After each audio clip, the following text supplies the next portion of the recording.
देखिए, बड़ी खबर मिडिल ईस्ट से। अब्राहम लिंकन यानी अमेरिका का एयरक्राफ्ट कैरियर अब आ गया है व्लादिमीर पुतिन के निशाने पर। बिल्कुल ठीक सुना आपने, पुतिन ने अब्राहम लिंकन को लेकर सीधा अमेरिका को वार्निंग दे दी है।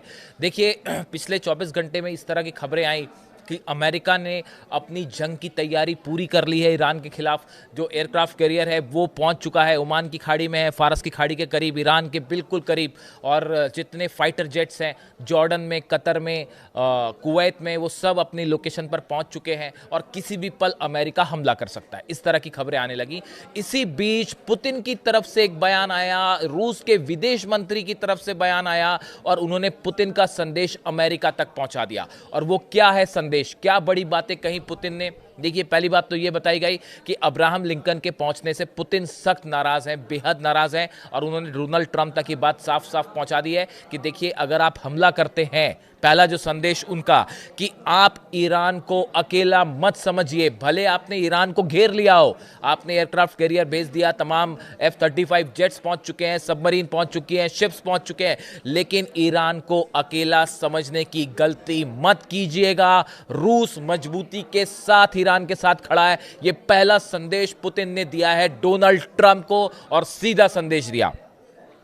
दूसरा बड़ा संदेश जो उन्होंने दिया है, उनकी तरफ से यह कहा गया, जो विदेश मंत्रालय के प्रवक्ता हैं दिमित्री पेस्कोव, इनकी तरफ से यह बात कही गई कि मिडिल ईस्ट में आज जो हालात हैं उसके लिए अमेरिका जिम्मेदार है। जो स्थिति आज बनी हुई है मिडिल ईस्ट में, जंगी हालात हैं, इसके लिए अमेरिका जिम्मेदार है। उसके अलावा जो तीसरी बात कही गई और सबसे इंपॉर्टेंट बात, कि अगर आपने हमला किया ईरान पर, अमेरिका ने अगर हमला किया, तो नतीजा होगा अनस्टॉपेबल एस्केलेशन, यानी हालात इतने बिगड़ जाएंगे कि जंग रोकना मुश्किल हो जाएगा।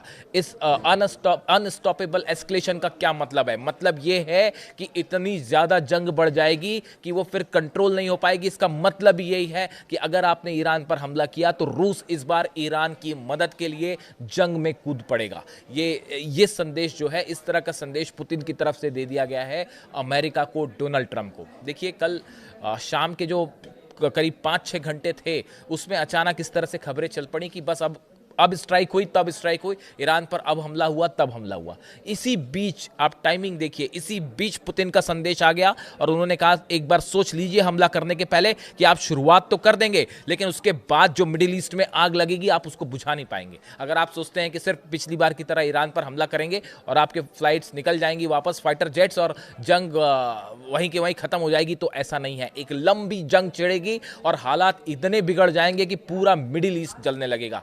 ये संदेश पुतिन की तरफ से दिया गया। देखिए, पिछले कुछ दिनों में जो डेवलपमेंट्स हुए, ये क्यों कहा जा रहा है बार बार कि रूस इस बार जो है वो ईरान की पूरी मदद करेगा, और अमेरिका भी इस बात को जानता है। जिस तरह से ईरान ने आईसीबीएम टेस्ट किया, और आईसीबीएम टेस्ट करने के लिए पुतिन ने अपना एयर स्पेस दिया, रूस का एयर स्पेस दिया, और उसको क्रॉस करते हुए 7,000 किलोमीटर का ट्रेवल करते हुए डिस्टेंस आईसीबीएम जो है वो साइबेरिया में जाकर गिरी। कौन सा आपने ऐसा पहला एग्जाम्पल देखा है जिसमें बताइए कि कोई एक देश एक दूसरे देश के मिसाइल को, वो भी ये कह रहा है कि पहला मिसाइल टेस्ट है, इस पर मैं अलग से वीडियो करूंगा। एक जो है, कौन सा देश किसी दूसरे देश की मिसाइल को टेस्ट करने के लिए अपनी टेरिटरी, अपना एयर स्पेस देगा? पूरे कॉन्फिडेंस के साथ रूस ने ये एयर स्पेस दिया। बताया जाता है कि ये पहला संदेश था जो पुतिन ने डोनाल्ड ट्रंप को सीधा सीधा दिया, और वो भी आईसीबीएम टेस्ट में ईरान की मदद करके, ईरान के टेस्ट में मदद करके। ये संदेश था साफ कि इस बार मिसाइल की रेंज में वॉशिंगटन और न्यूयॉर्क भी होंगे। ये मत समझिए कि आप ईरान पर हमला करेंगे और ईरान जो है वो, आप उसको वो वाला ईरान मत समझिए कि 2000 और 2500 की रेंज वाला ईरान है। ये नया ईरान है जिसकी स्ट्राइकिंग रेंज 10,000 किलोमीटर से ज्यादा है, और वो अमेरिका की मेनलैंड तक हमला कर सकता है। ये संदेश था जो रूस की तरफ से और ईरान की तरफ से अमेरिका को दिया गया। ये पहला मौका था जब बिना एक शब्द कहे पुतिन ने यह बात जता दी थी साफ साफ कि हम ईरान के साथ खड़े हैं, ये आईसीबीएम टेस्ट के दौरान। और अब जो है ये कहा जा रहा है, जब इस तरह की खबरें आई कि कभी भी स्ट्राइक हो सकती है, ठीक इसके पहले पुतिन का बयान आया और उन्होंने साफ कह दिया कि ईरान को आप अकेला मत समझो, हम साथ में खड़े हुए। अब देखिए, एक बात ये भी बताई जा रही है कि अब्राहम लिंकन एयरक्राफ्ट कैरियर जब आया, तो इस हालात पर, इन पूरे हालात पर रूस और चीन के बीच में एक बार फिर बड़ी बैठक हुई और स्ट्रेटेजिक ये तय हुई कि भाई आगे अब इसको कैसे निपटा जाएगा इन हालात में। एक तो तो स्टीव विटकॉफ हैं। स्टीव विटकॉफ जो कि करीबी हैं, डोनाल्ड ट्रंप के एनवॉय हैं, वो लगातार सबके संपर्क में हैं। वो रूस के भी संपर्क में हैं, चीन के भी संपर्क में हैं, ईरान के विदेश मंत्रालय के संपर्क में भी हैं, और लगातार एक बैकडोर से इस तरह की भी कोशिश हो रही है किसी तरह से कि भाई जंग जो है वो किसी तरह का समझौता हो जाए। लेकिन समझौता कैसा हो? जो शर्त अमेरिका ने रखी है, डोनाल्ड ट्रंप की शर्त है कि आप अपना एनरिच यूरेनियम जो है वो आपको छोड़ना पड़ेगा। अब आप सुनिए, ध्यान से समझिए इस बात को। डोनाल्ड ट्रंप ने पहले कहा था कि हमने ईरान के तीनों परमाणु ठिकाने जो है वो तबाह कर दिए, ऑब्लिटरेटेड वर्ड का इस्तेमाल किया था, पूरी तरह से तहस नहस कर दिया है। और अब कह रहे हैं कि जो एनरिच यूरेनियम है वो आपको छोड़ना पड़ेगा। यानी कि आप पहले या तो गलत बोल रहे थे या अब गलत शर्त रख रहे हैं। जब एनरिच यूरेनियम ईरान के पास है तो फिर पिछली बार तबाह क्या किया था? कुछ नहीं तबाह किया था, वो सबका सब गायब हो गया था वहां से। तो वो कह रहे हैं कि आप एनरिच यूरेनियम छोड़ दीजिए, जिसके लिए ना अली खामनी साहब तैयार होंगे ना ईरान तैयार होगा। आप कह रहे हैं कि आप मिसाइल प्रोग्राम रोक दीजिए, long range ballistic missile Iran रोक दे, इस बात के लिए आईआरजीसी तैयार नहीं होगी, ईरान तैयार नहीं होगा, अली खामनी साहब तैयार नहीं होंगे, ईरान की जनता तैयार नहीं होगी। ऐसी सूरत में आप कह रहे हैं कि आप किसी तरह का यूरेनियम एनरिचमेंट ही मत करिए, पूरा जंग इसी के लिए छिड़ी हुई है, और ईरान कह रहा है हम संप्रभु देश है, हम क्यों छोड़ दें एनरिचमेंट। तो ये 3-4 जो शर्तें रखी है अमेरिका ने, जिसको लेके स्टीव विटकॉफ कोशिश कर रहे हैं, लेकिन ये कतई मंजूर नहीं है, किसी को मंजूर नहीं है, ना ईरान को मंजूर, ना रूस को मंजूर, ना चीन को मंजूर। तो ये किसी सूरत में इसको लेकर जो है वो सहमति नहीं बन पाएगी। अब आप देखिए, हमले करने से रूस और इस पूरे क्षेत्र में रूस की क्या भूमिका होगी और क्या असर पड़ेगा। अगर अमेरिका ईरान पर हमला करता है, यूक्रेन से जंग खत्म होने की जो थोड़ी बहुत संभावना है वो भी हमेशा के लिए खत्म हो जाएगी। जो यूरोप और रूस के बीच में एक प्रकार से जो जंग छिड़ी हुई है यूक्रेन और रूस के बीच में, और लगातार कोशिश कर रहे हैं डोनाल्ड ट्रंप की किसी तरह से ये समझौता हो जाए। अगर ईरान पर हमला किया तो इसका मतलब है वो यूक्रेन के साथ सीज फायर की जो थोड़ी बहुत संभावना है वो भी हमेशा के लिए खत्म हो जाएगी। बात नंबर 1। बात नंबर 2, ईरान को हारने नहीं देगा ये रूस, ये भी तय बात है।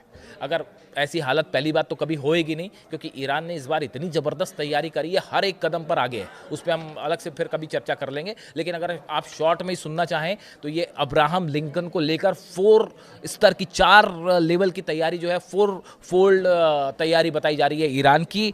एंटी शिप मिसाइल्स तैनात कर दी गई हैं फारस की खाड़ी में, जिसमें बड़ी मदद चीन और रूस ने अपनी मिसाइल्स देकर भी करी हैं। जो कार्गो शिप्स आए और कार्गो प्लेन्स पहुंचे तेहरान, वो क्या लेके आए थे, उसको लेकर कहा जा रहा है कि एंटी शिप मिसाइल्स जो है पूरी फारस की खाड़ी में ईरान ने तैनात कर दिए हैं।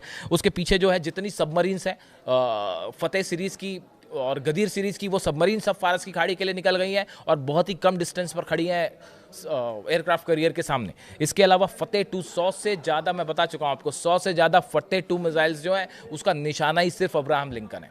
और चौथे नंबर पे बताया जा रहा है कि सैकड़ों ड्रोन तैयार हैं शायद, और वो हमला करने की पूरी स्ट्रैटेजी तैयार है। 4 फोल्ड जो है रणनीति ईरान ने तैयार कर रखी है, और पीछे से मदद कर रहे हैं सैटेलाइट रूस और चाइना के।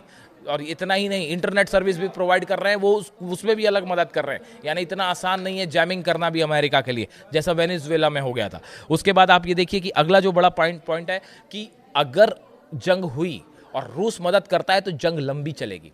ऐसा नहीं होगा कि वो F-2 बॉम्बर्स आए, 3 जगह बम गिराए और निकल लिए। इस बार ऐसा नहीं होगा। अगर आपने हमला किया तो फिर आप लंबी जंग के लिए तैयार रहिए, जैसे इराक में हुआ, जैसे अफगानिस्तान में हुआ, जैसे वियतनाम में हुआ। और तीनों जगह क्या नतीजे हुए पूरी दुनिया जानती है।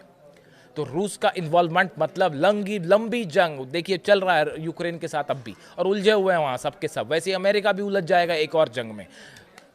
चौथी बड़ी बात, अमेरिका अपने ग्राउंड ऑपरेशन के लिए तैयार नहीं है, अपने सैनिक भेजने के लिए तैयार नहीं। कैसे तैयार हो? सामने 5 लाख आईआरजीसी के सैनिक खड़े हुए हैं, सेना के आईआरजीसी के 5 लाख सैनिक खड़े हुए हैं सामने। कैसे ग्राउंड ऑपरेशन कर लोगे आप? कहाँ से ग्राउंड ऑपरेशन कर लोगे? और बिना ग्राउंड ऑपरेशन किए सत्ता परिवर्तन भी इम्पॉसिबल है, बहुत मुश्किल है। वो खुद CIA और मोसाद की रिपोर्ट्स ये बता रही हैं कि जो सत्ता परिवर्तन की कोशिश थी वो नाकाम साबित हो रही है। तो ग्राउंड ऑपरेशन किए बिना किसी देश पर कब्जा जमाना इम्पॉसिबल, असंभव सी बात है। और ईरान वैसे ही सरेंडर करने को तैयार नहीं है। ईरान ने तो अपनी इतनी लंबी तैयारी कर रखी है कि जंग शुरू हुई तो पता नहीं कहाँ कहाँ, मतलब आप ये मान के चलिए, एक्सपर्ट्स ये बता रहे हैं कि अगर हमला होता है तो आप देखिए 5-6 बेसेस तो अमेरिका के जो हैं वो उस पर इतना भीषण हमला होगा जो इतिहास में कभी नहीं हुआ।